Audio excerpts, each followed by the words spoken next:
Folks, welcome back to So Bad It's Good. Now, I have never received as many messages as I did a couple weeks ago when it was announced that my favorite band, Counting Crows, there is a new documentary about them. It's called Counting Crows, Have You Seen Me Lately? And it's going to debut on HBO Max December 18th, Friday. Now, this is part of the Music Box series produced by the amazing Bill Simmons. And I got to tell you, it is fantastic.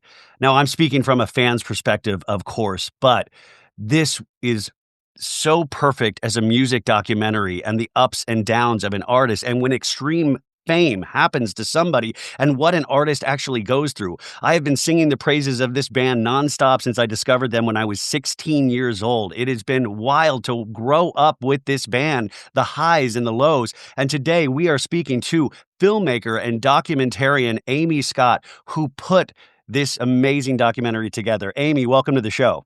Oh, thank you so much. I'm so excited to be here. My Uh, big pleasure. My big fat pleasure. listen, listen, this I felt like this was like a holiday gift to me, and I always do this bit every year. Well, it's not a bit because it's true, where I will play a long December every day starting December 1st. And I live in Hollywood and I'll drive around the hills because this is a song about driving around the hills and taking stock of your life, and maybe next year will be better. And it Mhm. is I feel like this should be up with Mariah Carey's holiday classic. And I fight for this song every year. And it's so great to see a resurgence in this song. But I saw everybody started messaging me about this documentary. And I was like, could it be true? Is this real? And it was. And I messaged you immediately. And I usually don't reach out to people because I'm pretty nervous that way. And I was just like, oh my God, this is amazing. Oh my God. Anyways, I've done enough talking. Amy, how did you get Ah. involved with this? I got very lucky. I'd wanted to make I'm a big fan of Bill Simmons and Same. everything that he's done. I mean, he's a wonderful storyteller. I think those 30 for 30s are some of the Right? most engaging films. It really did change. It was a game changer. Uh, when they came out. And so I've been watching the Music Box series films and just fallen in love with them. For example, like Kenny G is not someone that I traditionally would be like, Same. yeah, I want to watch a movie about Kenny G. And it was so good. Penny Lane I just love how they curate their films. And so I'm sure that I fangirled out. It somehow reached out to Ringer over the last few years and was like, if you guys ever want to make a film about anything, I love music, please consider me. And then, we did start kicking some ideas around. But this story was really important to Bill Simmons. And he's a fan of the music of the band. And he said, uh, go listen to this interview that I did with Adam. And I've I listened think to that interview. yeah, it's really Yeah. good. And he was like, there's a film in there if you wanted to, explore that. And I was like, are you kidding me? It's a dream come true. So, I got really, really, really lucky on this one. Well, I mean, what was your experience with Counting Crows? And I think either way, if you were an extreme fan, great. If you weren't, great as well, because maybe you'll have more of a objective opinion on what Adam and that band went through when they first hit the scene. What was your experience with Counting Oh, Crows? yeah. Yeah, I mean, I think you said you were 16 when you started Yeah, listening to them. Yeah, same. I'm sure we're right about the same, like, graduating high we're school. 28 years old right now. It's crazy. We are so young. Yeah, so their music was I mean, when August and Everything After came out, I was in high school, it was like it was everywhere. It was Yeah. everywhere. And, of course I'm a fan, but I will say I wasn't like an extreme fan, was the word you used. Were you an extreme fan? And I think that, I didn't know what I didn't know. I knew I definitely knew the first 2 records, the first 3 records, but I was not like a completist and certainly not Yeah. a rarefied B-sides kind of which sounds like you are. But I think it was helpful for me to be able to understand a story better and kinda come at it, like you said, from a more objective Yeah. POV, was helpful. But yeah, those guys are great. No, it really is amazing because this documentary, you guys, focuses on primarily the first 2 albums, August Mhm, and Everything After and Recovering the Satellites. mhm. 2 very distinct, sounding albums if you really put it Different. back to back, and they even talk about that. And what I love about this too was that, extreme fandom has grown, and the parasocial relationship that we have with artists nowadays has completely changed because of the internet. And this documentary also points out this was right at that precipice. You have David Wild. I love David Wild from Rolling Stone. He's I've the seen him. best, I yeah. mean, he's great, but He's it's just so right at cool. that moment where phones didn't exist in our hands. We couldn't film everything. We just were up to like whatever Us Weekly had out there. And even Us Weekly and Rolling Stone started competing in the pop culture market around this time. So you were kind of hostage to what you could get, and it was very rare. Mhm. And so this documentary, even though I knew so many of these stories, it was amazing the footage that you were able to cull. And the Viper Room, you guys, there's this great thing is after the insane success of August and Everything After, Adam's in Berkeley, losing his mind. This is after the death of Kurt Cobain as well. And Johnny Depp and Sal Janko from the Viper Room, Sal Janko ran the Viper Room, said, "Hey, come on down. Kate Moss is having a party. We booked you on a flight." And Adam just ends up staying in LA. And then he You ends just up bartending at the Viper Room. And that becomes almost this life raft in a weird way for Adam. But I had seen the photographs of the gentleman that you actually do the Randall interview. Slavin? Yeah, Randall Mhm. Slave. I Yeah, have, oh, yeah. his book that has a Mhm. lot of Oh, those it's beautiful, yeah. beautiful photography, but you only had a couple of those pictures, and you were able to really put us in that time period that I'd never been in visually before. Sorry I'm hopping all around, but No, I'm when I'm with you're you. when you're putting this, like, together as a documentary, you've got the beginnings of this band in Mhm. Berkeley. You've got this kind of insane success that happens because they're talented and everybody wants they did this full demo that everybody's fighting over. They have these amazing experiences like Robbie Robertson at the last minute, Van Morrison doesn't wanna play the Rock and Roll Hall of Fame, so they pick an unknown band, Counting Crows, to sing Van Morrison, which is hysterical because "La La La La La" at the beginning of Mr. Jones is very Van Morrison.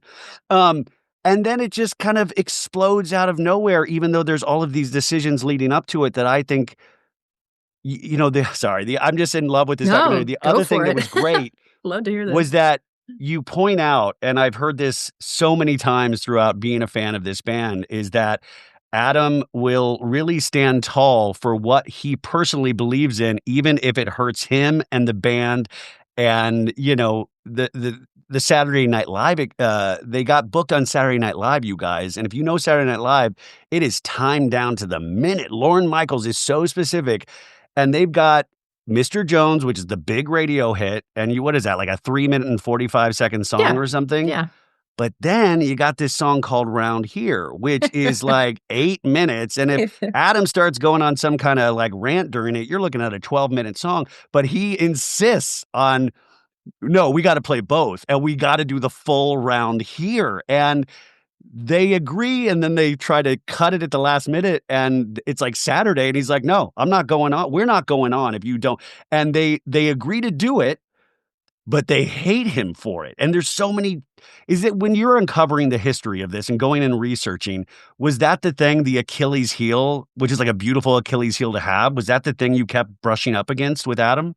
Yeah, I mean, I think that that is the probably the actual boiled down log line of the film is this, what it means to have artistic integrity and to have an uncompromising nature and what that ultimately may or may not do to you and to your art in the end. It's a it's an interesting, thing, and he is a guy I'm just fascinated by people like that, and Adam Yeah. is that guy, and it's that the music means that much to him, there's nothing he's giving all of himself, and so anything that sort of, counters his force, is it's an attack, an assault on the music, and that can be people, it can be institutions, it can be record labels, producers, you name it. You're getting in the way of what he finds most important, it's trouble will ensue. Trouble will be Yeah. had, and and yet he's not but that's the thing is, like, I think he's not, like, a difficult person, though. He's just once I really understood, it's like he's an artist, and he takes it really seriously.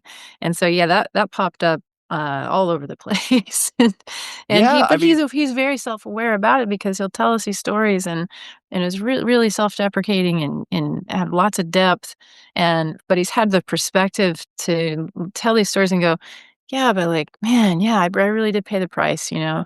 I probably should've played Top of the Pops," or, w he's some of the things that he's done over the what's the years, but crazy thing about having 30 years of history yeah. to gain some sort of perspective, and when you're young and when you want to, like, you want to be beautiful, you want to be that person that everybody's looking at you, and you even there's a great quoted by a talking head in this about the prophecy of Mr. Jones was fulfilled by the time that Have You Seen Me Lately on the second album comes out, but I just thought in a moment like Saturday Night Live, when you are still an up and coming band, that bands would die, and this is before Mr. Jones really took hold, but, like, Mhm, you would die to have that opportunity, and for him to mhm, turn that down, like, I know me, I go along. You wanna tell me to do something, I'll do it. You wanna tell me to cut something, I'll cut it. Like, I would never be able to stand up in ways like that because I'm so worried about the future, and here is mhm. somebody that's willing to even put his own band, the people in his band, like, he's like, "No, Mr. Jones is great, but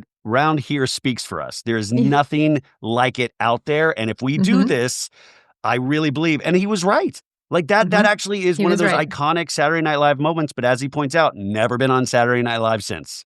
Yeah. Never. Yeah, yeah.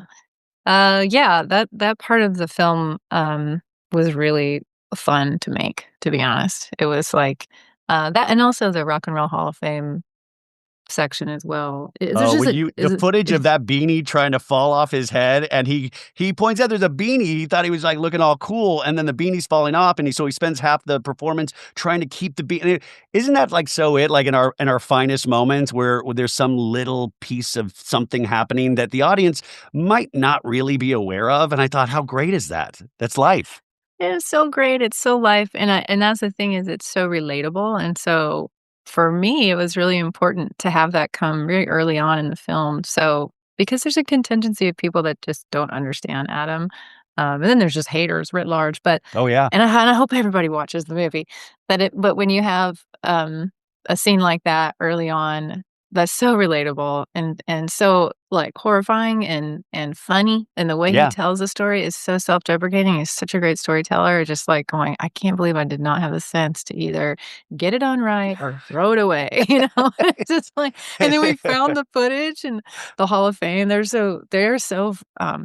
so funny, I love that Rob Harville is the music, critic too that's in the film, and Oh, he was his sort great, he of was so his funny. no, his delivery on that section where he's like, Robbie Robertson's like, "These guys, because they were They unknown, it's like, how do you nobody knew who they were. It's like, dude, all of a sudden, it's like, is this a cover band? Who is coming up here? Nobody yeah. knew Counting Crows, and even what that was. And then you have this man coming out with dreads and this little beanie that keeps falling off his head. And I thought, but they did wonderful, right? Like they did Oh, amazing. they killed it, and there was a the story was longer than that, and we couldn't fit all of this in, but he Amy, you can to send all that footage to me. I was You can gonna fit it say in over here. I got it. just because I think you would really appreciate this, to really put the cherry on top, the and if we'd left this in, then the film would have gone in a completely different direction, but it was so that beanie was the beginning of the troubles in that performance because he said after they were done, they were like, "Oh my god, we killed it, this is incredible." But the nerves were crazy, and I think there was like they were on, like, a big riser, and there was lights, and he goes to go off stage, and he can't see. It's like the way it's all like, "Where am I going?" And he tripped into Etta James sitting in a chair, Etta James, and he face plants into her, and it's just like she's like said something really funny, like, "Get this guy out of here. You okay, honey?" And he Oh was my like God, he Etta was just, like, James. horrified, horrified. So Um, that the whole story was so funny. Oh my god, yeah, well, I mean, as an artist yourself, and you've worked in I mean, you've like Melissa Etheridge, and you've done I mean, Yeah. this isn't your first rodeo, like, as you approach something like this, and where does your own artistry come into this? When do you know? I mean, you're working with Bill Simmons, you're working with these Mhm. amazing people, HBO Max. Like, Yeah. what are you pushing for? Do you have a goal in mind when you start a project? Does it change Oh, in the edit? yeah. Like, what are all those Just processes that you go through? So Bad It's Good is sponsored by our friends over at Mint Mobile. I use Mint Mobile and you should too. In fact, I just convinced my dad to switch to Mint Mobile because I'm not going to let big wireless and my overpriced phone bill suck the joy out of my holidays this year. Because right now, all of Mint Mobile's unlimited plans are 50% off. I can get 3, 6, or 12 months of unlimited premium wireless for $15 a month. It is their best deal of the year, and it makes it really easy for me to give my expensive wireless bill the Scrooge treatment. So all Mint plans come with high-speed data and unlimited talk and text on the nation's largest 5G network. You can also bring your current phone number over to Mint, and there are no contracts and no nonsense. So turn your expensive wireless present into a huge wireless savings future by switching to Mint. Shop Mint Unlimited plans at mintmobile.com/sobad. That's mintmobile.com/sobad. Limited time offer, upfront payment of $45 for 3 months, $90 for 6 months, or $180 for 12 months. Plan required, $15 a month equivalent. Taxes and fees extra, initial plan term only, 35 gigabytes may slow when network is busy. Capable device required, availability, speed, and coverage varies. See mintmobile.com. yeah, it changes about 1,000,000 times in the edit, but, the thing that doesn't change usually is, like, tonally, like, style and tone and the way you tell a story, which story you tell, how much of this side road you're gonna go down and all that. That balance shifts so many times throughout the process, and you kind of rework things to it's like, I don't wanna be shoving an agenda down anybody's throat. I really wanna present a story and let the viewers sit on it and think about it or draw their own conclusions.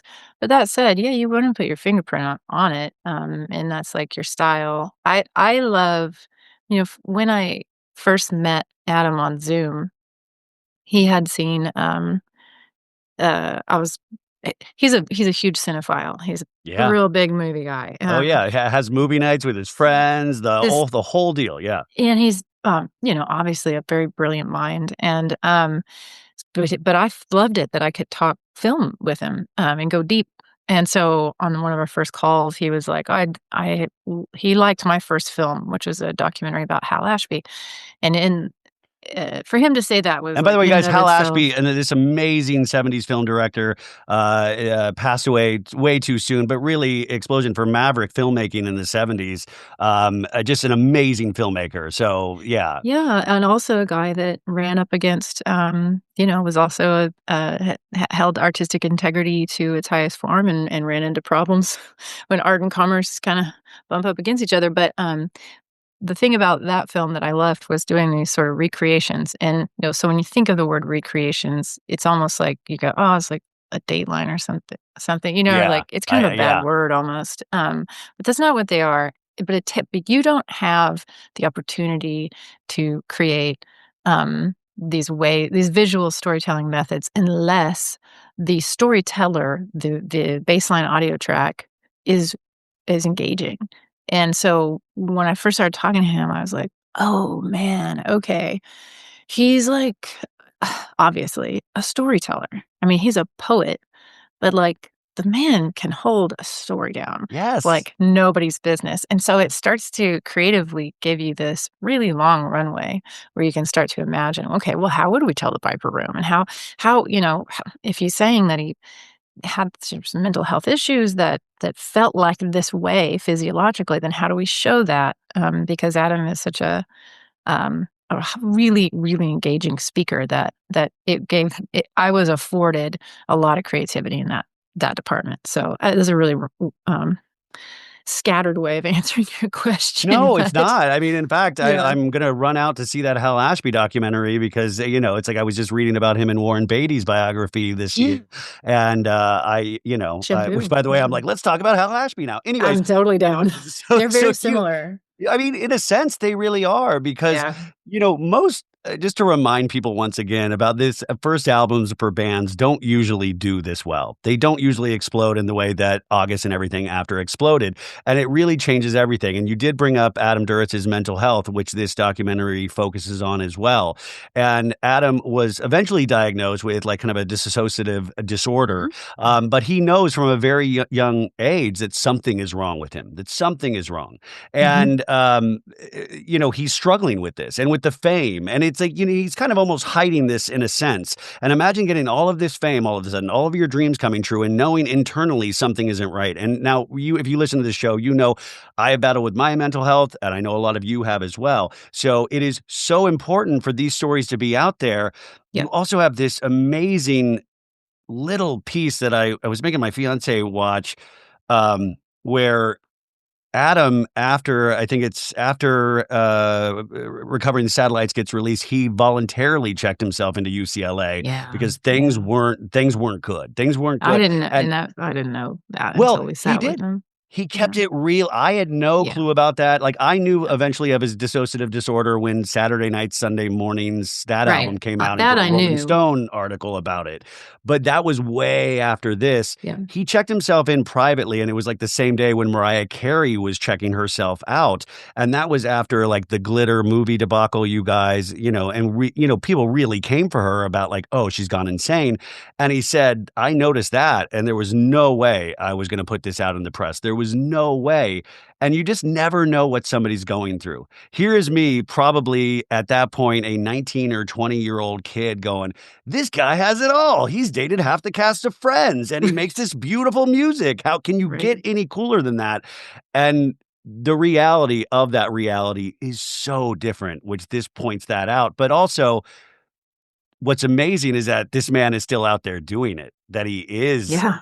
he is survived, he has thrived, he has done all of those things, which I do think this ends on a very positive note, which I was so happy with, and I Oh, messaged yeah. you about that because there's a great photo of him in the band, and he has a smile on his face. Was that a I mean, you did that on Of purpose, course. right? Of Yeah, course. I Yes. was like, that's just so amazing because you're seeing all of these kind of mopey Adam Duritz shots that he always takes and that he makes Yeah. fun of, and it was Yeah. like, there he Yeah. is smiling at the end. Yep. Yeah. Yes. Yes to all of that. It I was, love that I'm literally just telling you about your I'm like, "Just to documentary, keep Amy. it I'm just coming, I telling love you it." about your Well, documentary. you just, I love to hear what resonates with people, because, you don't know, you hope it will. You hope this point or that they picked up on this or that, that part of the film, the Mariah Carey, eh, this is after, so you've kind of ridden this ride with Adam. By the time you get there, it's like it's just really hard it's really hard because the viewer is very aware of what he's going through on the inside, and then there's this other component. There's fame, which is like, not not kind on the mind in and of itself, but there's this third component which, we sort of had Jeff Ross in for this reason, and Adam and Jeff are really good friends, but, he's the roast master general, Yeah, and to have the roast master general be like, "Hey, guys, like, it's not cool to be cruel," you know? And I think that and to break down, like, what's funny and then what's just hateful. yeah, And I think that Adam, because of the way he looked and the public life he led, was such a lightning rod for just the worst kind of, like, pop culture hate, yeah, for a while, and it was really reductive, and I think it really hurt the man emotionally because it was, it got in the way of the art, and it got in the way of, like, recovering the satellites and the music that he wanted to make. It was like there's this other sort of layer of, BS over here that you have to wake up to and kinda deal with every day. So that was I was always trying to kinda unpack that part of it also, but also, at the same It's time, interesting too with that part, it's like because you have the band members like Emmy and Bryson, they're you have so all of lovely. the they're great, like, Emmy is so funny, he's the guitarist, you guys, or one of the guitarists, David um Immergluck is a gangster oh, musician. He is his other I mean, can't prevent Beethoven Yeah, and right? I mean, people don't yeah, even realize Months how of good, Doom. like, Yeah, Ibby is, he's a but cool customer, that guy. what's so great from Jeff Ross, the Roastmaster General, to his own band, and we don't is that they're all like, "This guy's a sensitive motherfucker. This guy is a That's what he sensitive mother," and, like, that's the exact quote right. from Emmy, I and know, he's sensitive. it's like everybody but at the same time, that is one of those parts that we get to hear about in this documentary, but don't fully see because you can't put Yeah, yourself in somebody's feelings when you're being made fun of on Family Guy, on Saturday Night Live, on anything that you open because you are dating movie stars and you have dreadlocks. Like, it yeah, is so insane, and then the spotlight goes completely away from the music, which is what yeah. he loved in the first place. Okay, so there's another great section of this with how did you get Chris Martin? The lead singer of The Coldplay is in this documentary. what How do a you go about and why Chris Martin? Okay, well, that was a last minute, we thought we were done, I think. I thought we were done with production. There's a long list of people that we didn't have time to get to that I would have loved to include. And then there was even just before I talk about Chris Martin, we did do interviews with the current band because 'cause they're lovely. But because this focuses on a certain point in time, we couldn't fit them in and have it make sense. But, Adam was just really generous with his, like, contacts, and so the thing about him is that, he has a lot of this was the one of the more interesting films I've made where the talking head supplementary cast, supporting cast is, like, so it's like Jeff Ross, Cyndi Lauper, Steve Kerr, the coach of the Golden I State Warriors, um, Chris Martin, but Chris Martin, he's friends with Adam, but I guess he reached out to him. Chris Martin had lost like his childhood best friend or dear someone really close to him, and they shared a deep love for the Counting Crows, and it kind of he said it inspired a lot of his sort of early beginning days where Adam gave him permission to write about his feelings. So he would hear this guy and go, "Oh my gosh, someone else can I also think like this and want to write like this." And Yeah. it's cool to be, emo in that way. So, yeah, that was a real and then I had no idea Chris Martin was such a funny guy. He's like, Oh, so "Oh, this hysterical. guy's just You guys cracking and jokes left and right." the thing that really pissed me off, and I don't know if this is true, is that Chris Martin says he bought one of Adam Duritz's dreadlocks on That's a eBay. joke. That's Okay, I clearly a was joke. like, I've searched for those dreadlocks, and I know they were never for sale. I'm joking, you guys. Yeah. It was a funny line. There was some news organization pulled that quote out last week and ran with it like it Oh, was I saw I real, was like, oh, yeah, it's this like, is gonna "What?" spread a little I bit. know. There was one thing about Chris Martin that I was wondering if it got cut out or if you didn't ask because the the obvious comparison here too when you deal with the story about Adam dating, Oh, yeah. Courtney No, we Cox and did Jennifer Aniston, and no, we have I just Chris Martin, yeah. who is it's like the other side of Mr. Jones's Have You Seen Me Lately? It's like almost the different version of Adam Duritz would be Chris Martin because Chris Martin has had Gwyneth Paltrow or, Dakota J Yeah. like, there is this element that is so neck and neck in a way if you really think about it. Did you ever think about that part of it? Yeah, of course. Yeah. They're parallel narratives, those Yeah, guys. exactly. But, Chris Martin, let's just leave it at Chris Martin is not interested in talking about that stuff. I know, And so and, there's only so far you can, and like, it's Chris ask Martin, those yeah, I mean it's Chris Martin, so I'm like, he wants to talk about his love of the band and why, and so we're gonna stay here because Yeah, no, no, this is it was great, but I yeah. was just sitting there going like, No, it's absolutely, so there's interesting because this is like Chris Martin very was when, like, internet was in full yeah, bloom and all yeah, of these things. Also, you have these great backstage photos with him and Courtney Cox, and I had known that Recovering the Satellites, a lot of those songs, and especially A Long December and even the song yeah, Monkey, which Monkey, yeah. I discovered my love of Ben Folds through that song, Yeah. was Courtney Cox, and Mhm. that it was a tumultuous relationship in a sense, is that and Adams has this quote of like, and I didn't realize this was true, that this was, I think at that time, one of the longest relationships he had ever had was Yeah. with Courtney Cox, which I had found a very, very interesting. Um, eh, was he sensitive at all when talking about this aspect of his life? Yeah. Because he doesn't Yeah. usually do this. No, absolutely. The like I said, like, the music is the most important thing to him, and I think that he has I think a lot of that Well, first of all, I would be horrified if anybody wanted to make a film about my life and then ask me questions about people I had fraught relationships Can with you in my imagine? 20s. Can you imagine? It would be No, thank you. a horror film, Hard Midsummer. pass.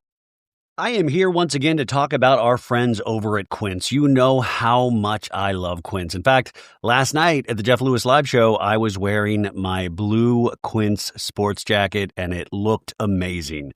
So, cool, cold mornings, holiday plans. This is when we all need our wardrobes to just work. And that's why I'm always all about Quince. They make it easy to look sharp, feel good, and find gifts that last. From Mongolian cashmere sweaters to Italian wool coats, Quince pieces are crafted from premium materials and built to hold up without the luxury markup. Quince makes the essentials every guy needs. Mongolian cashmere sweaters for $50, Italian wool coats that look and feel designer, and denim and chinos that fit just right. And their outerwear lineup is no joke as well. You got down jackets, wool top coats, and leather styles that are built to last. Each piece is made from premium materials by trusted factories that meet rigorous standards for craftsmanship and ethical production.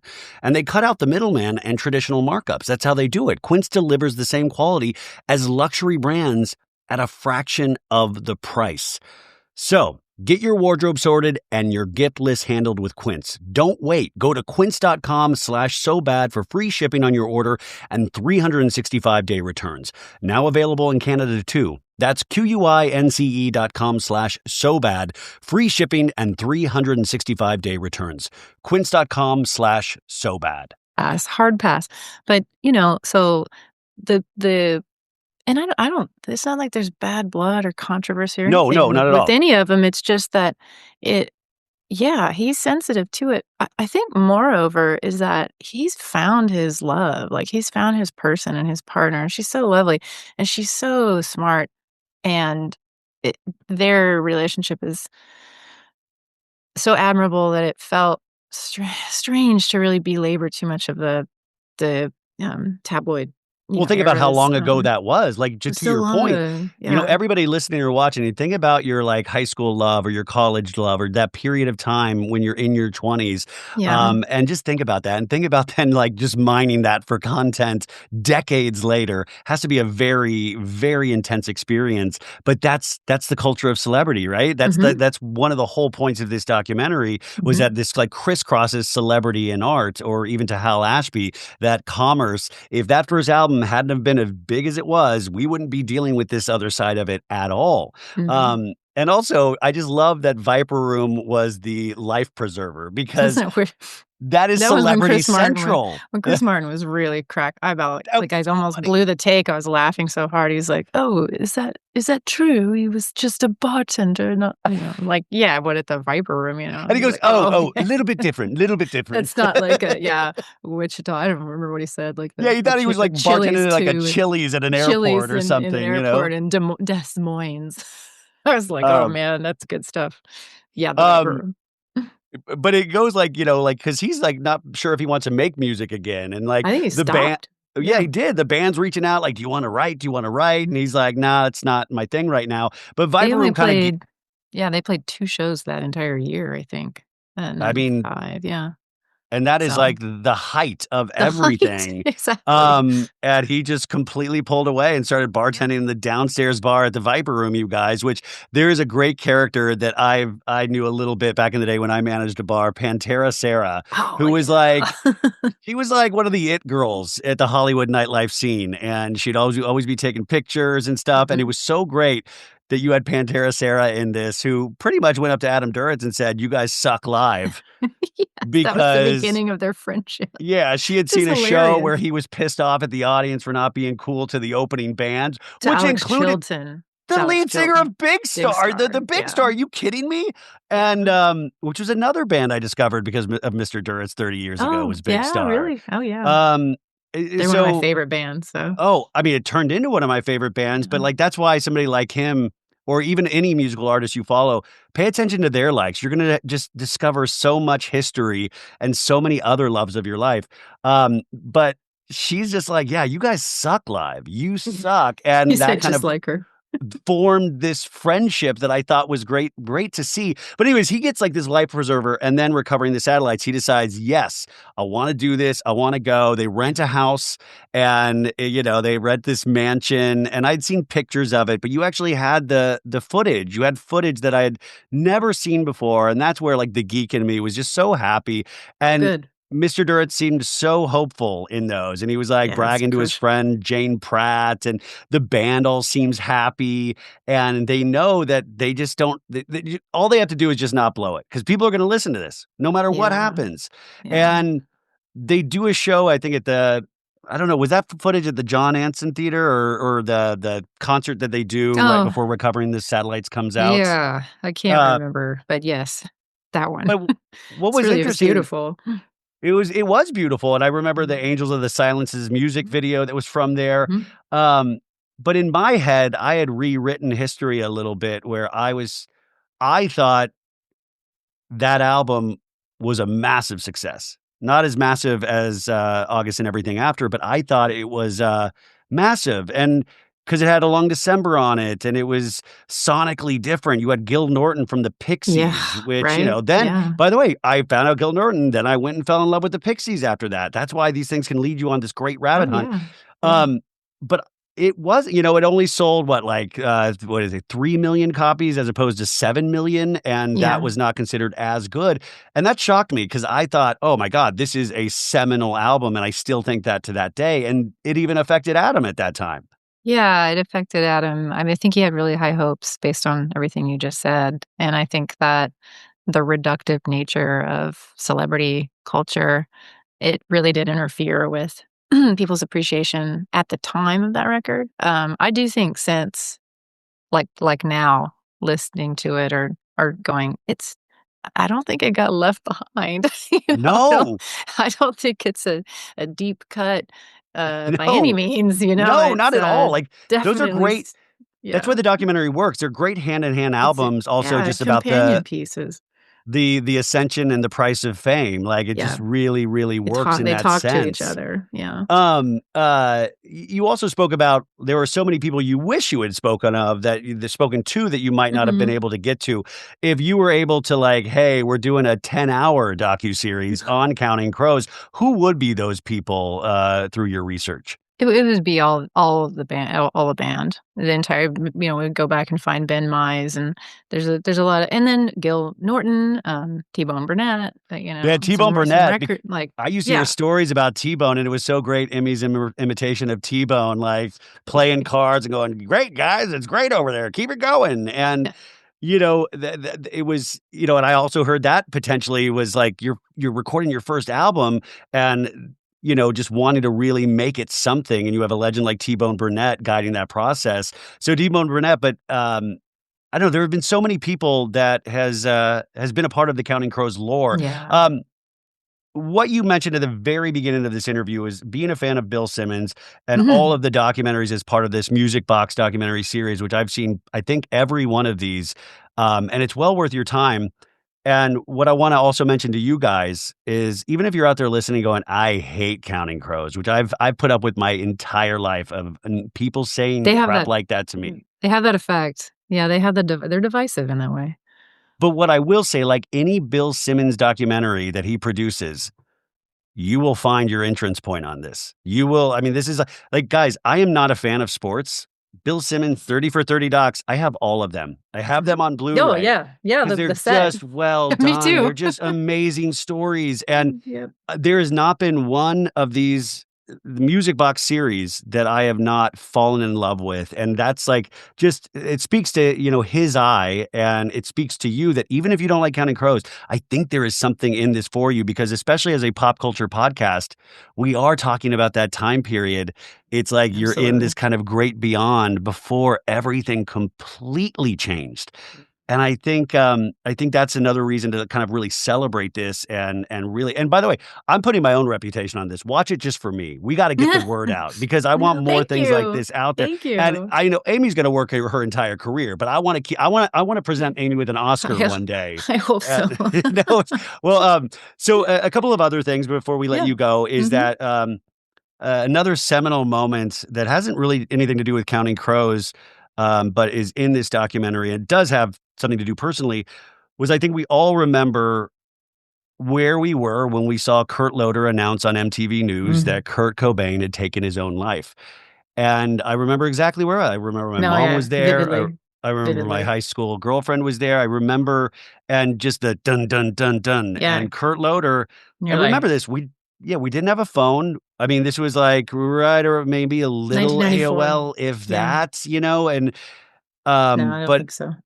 yeah, it was there, and it was like that was how we got everything, was I mean, in MTV News, like, we got so much from them, but this was also another seminal moment in this band's life because they were overseas doing a Rolling Stone cover article on tour over there.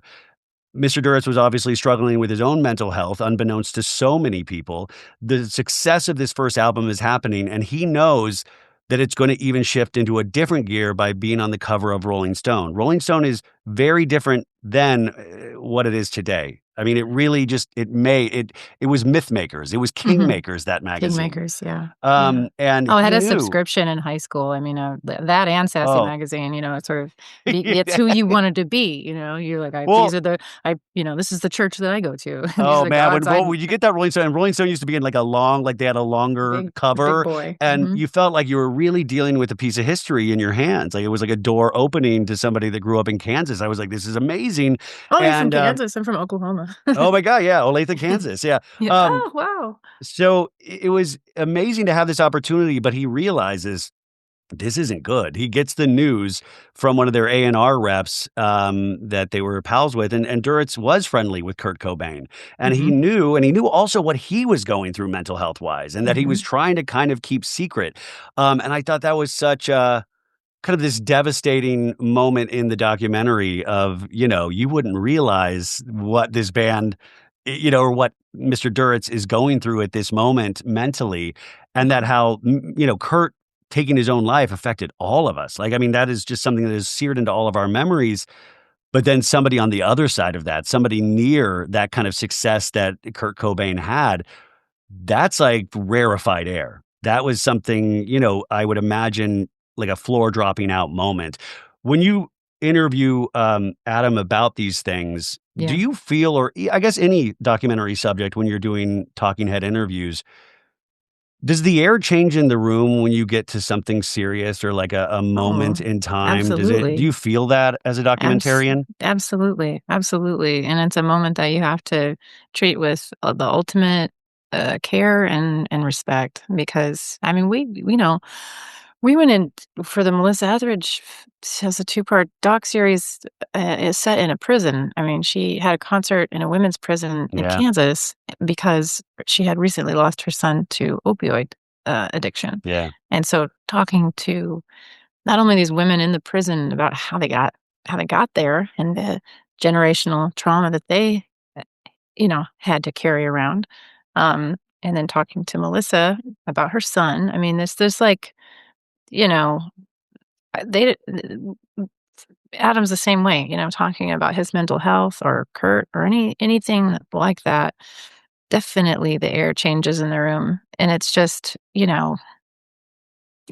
we're so lucky to even have an opportunity to have a grounded conversation with someone like that, where yeah, their willingness to share stuff that's, like, super intimate, because their celebrities get every time they open their mouths or they share it can get twisted and, um, so, they have to be really careful and really guarded. So when they're not, in this case, it's just it's a special thing, and it's not to be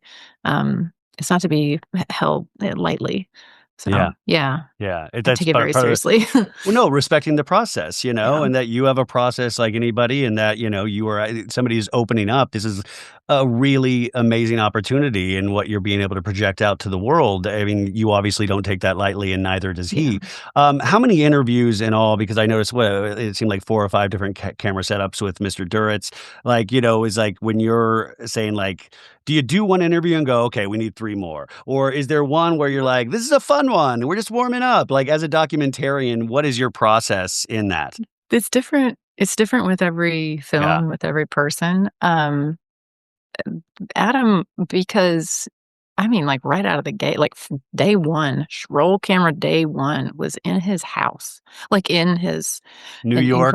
incredible loft in Soho, and, it was to the fact that he was so generous to let a film crew in, and he's like his place is a reflection of him and Zoe's relationship because they love to cook and they're, they've got these hilarious cats and a whole lot of books and records and movies I and mean, just that cool it's a geeks cool art is a I've geek's always seen paradise. pictures of it. I was like, "This is the geeks palette." I mean, it Dude, looks like he it has AstroTurf, like, where the he piano is. he does. He has AstroTurf, and then he's got the Mellotron, that is the beginning of satellites. Yep. So I was, like, geeking out, like, hardcore geeking out, trying not to geek out because that's weird, you gotta put that in check. Yeah. But, I mean, he was, like, so generous, like, "Here, let me move all my furniture around." So we started there, and so we kind of you gotta build trust, so it's several days in. I wanted to have him at the piano, but it also was like, I don't have to ask him to play too much because I it's know, not right? really his thing? It's Yeah, he's like not and then Billy it's Joel, you know? no, he's not, and he's be the first guy to be like, That's not really my thing." And then on the other side, it's like, well, when he's coming up with lyrics and he's writing a song, that's, like, really private to him, so it's not something you'd be like, "Hey, let me hang around with a camera and watch you write poetry in your journal," like, that's not gonna happen either. So it's, like, sort of, how do we capture this time with him, in a way that's natural to Adam? And then a lot of that was just like, well, we should, capture him on the road or at a show. Actually, the first thing we ever did film, I take that back. It wasn't an interview, but it was they played a show at, Red Rocks? the Troubadour. Oh, yeah, yeah, yeah. So, early on, Wait, it was just a was that the one-off. Sirius gig? Yes, I yes, was there. Sirius Radio. Yeah, I was Oh, there. Yeah, yeah, okay, it yeah, was packed to the gills. yeah. You may have noticed Cindy Crawford was up in the balcony. It's like I didn't know. I was, like, on the floor, and that was, yeah, like, the first packed concert in I had there. taken my fiancé to of Counting Crows, so that was, like, a big night of, like, "This is my geekdom, and I'm Yes, sharing welcome to this my with you, world. and hopefully you will understand this to some degree." Yeah. Well, that worked out because she's pregnant now, so that's good. That worked out for you. We I was just because the Troubadour because there's so many of them. There's so many members of the band playing guitars and doing all this stuff, and, the Troubadour is so small. I always forget how it's so mythological in your mind, but it's just so tiny that when you pack that giant band in, and of course it's sold out, and it was one of the I was, like, kinda not seeing live shows after COVID, the lockdown, so Yeah, that was, yeah. like I was when I was like, "Whew, okay," like, holding the camera, like, "Okay." I got on stage but he was, Adam was just, like what I will say is, like, he was so, he's a very private person, but yet he was very giving with his time. And, I'd ask him like, "Can we do you mind if we do this or that?" And he's like, yeah, okay, sure," and was just like, "Do you wanna call this person?" Give me, his friends' phone numbers, and, it was just, I just feel very I have so much gratitude for this movie and the Yeah. people that let us make it and ultimately for Adam. Has the band or Adam seen the finished product? Oh, yeah, yeah, they've all seen it. Yeah, definitely. I mean, do they I mean, they respect artistry, so it's not like they're giving you notes, correct? Like, did you get the Nah, overall sense man. of how they felt about it?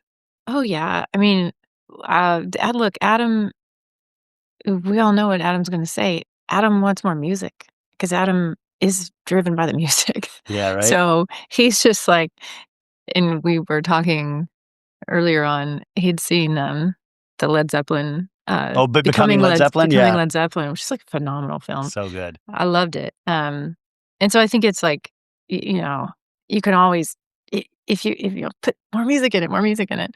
So I think that that's definitely what he what he wanted, more of, and he'll always want more of that. And then I think the band found it to be really entertaining, to be honest. These are Yeah. just, like, really those guys, singularly, individually, are all such fascinating people. Oh, yeah. They're so cool And I love and that, so they're even saying talented. like, "Listen, we're not famous. I can go Yeah. about my day. Nobody's Bryson, yeah. approaching me," like, and I was like, like me, like I know him, like I know this band, but it is one of those interesting things of like when you have a frontman like Adam Duritz, he's taken the whole brunt of that, even though I've Yeah. followed this band, I know each one of these guys. I know the drummer changes. I know all, it's Yeah. like, because I'm a geek, but everybody else doesn't. And I thought it was such an interesting perspective too of them also realizing that they can go about their day-to-day lives. Oh, And yeah, even they back then they can could. you can and that's kind of like isn't that ultimately the dream is, like, I can be a rock star and I can also be a little league coach at the same Yes, time, right? and, like, I mean, that's amazing. Dave Bryson's such a cool dude. All of those guys are so I was just like and they're all so different and so talented and, just a bunch of brilliant minds that it was really fun to spend time with them. 2 last things. You did Yeah, speak about his current, his amazing partner that he's with yeah, now, yeah. and I had never, I'd never done a deep dive on her. Like I wasn't so it was so amazing to actually see her, She's a and she was so filmmaker, very wonderful, talented. and the way she spoke about him and even the decision to get rid of his dreads, which at that point he was really using as a shield, and he, gently suggesting, and the way she spoke about, just like he's got one of my favorite smiles I've ever seen in his eye, Made and you cry, right? oh my, no, it did. I was sitting Yeah, there like I was like me last too. Friday night. I thought it was so beautiful because there was such an openness on her part to share that I was immediately blown away by that, and you really saw a relationship that I was like, "Oh, this is amazing," and I thought that was so cool for her to actually, talk with you about that and talk Oh, about yeah. him. Yeah. Um, They've been together for years. They're the real deal, and she knows him. They it's their relationship was really special to just kinda get a little window into. And yeah, Zoe is like, she's also a really talented filmmaker, yeah. so she gets it, and, we were just she was really generous with her time and with her story, so I thought it was, really important to have her in because, I mean, you're worried for him. You spend a lot of the film going, "Is he gonna be okay?" Yeah. You know? So, not that films have to have a happy ending, but, yeah, I wanted to this like, the photo with the smile and knowing that, like, well, he found his person, so he's And then okay. but He's also more than mental okay. yeah, mental health is such it's so delicate, and, also just in terms of celebrity pop culture, just like that interview with Zoe, is that I wasn't out there searching for factoids about their relationship, like it's very different than, somebody like the spotlight that a Jennifer Aniston at that period of time had, where everybody wanted to know everything based off of one photo. Right. And, that it's very interesting. The same with mental health was that, was kept from us, rightfully so, because that was so private to him and what he was going through. And it's just one of those reminders is that you just don't know. And it You speaks don't about know. it in all of the interviews.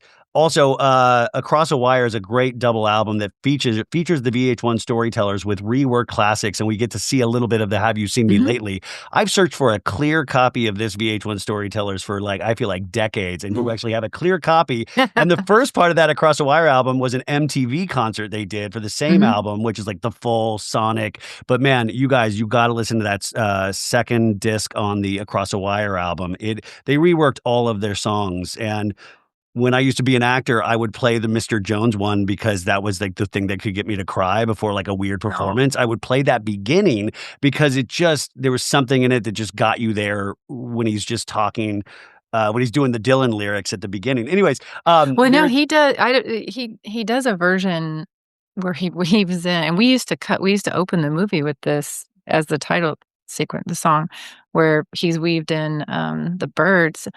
"So you wanna be a rock and rock and roll roll star, so star" and I was listen. like, "What?" And it's like a seamless and I've heard that Doors or sorry, I've heard the Bird song my entire life, and it took me forever to go, "Oh my god." I see what he did just then. I see how he did that so seamlessly. Yeah, It's just get an fascinating. electric guitar and learn how to Learn how to play. play, Eh, and then you're back into the it's originalist of, yeah, he's pretty cool dude.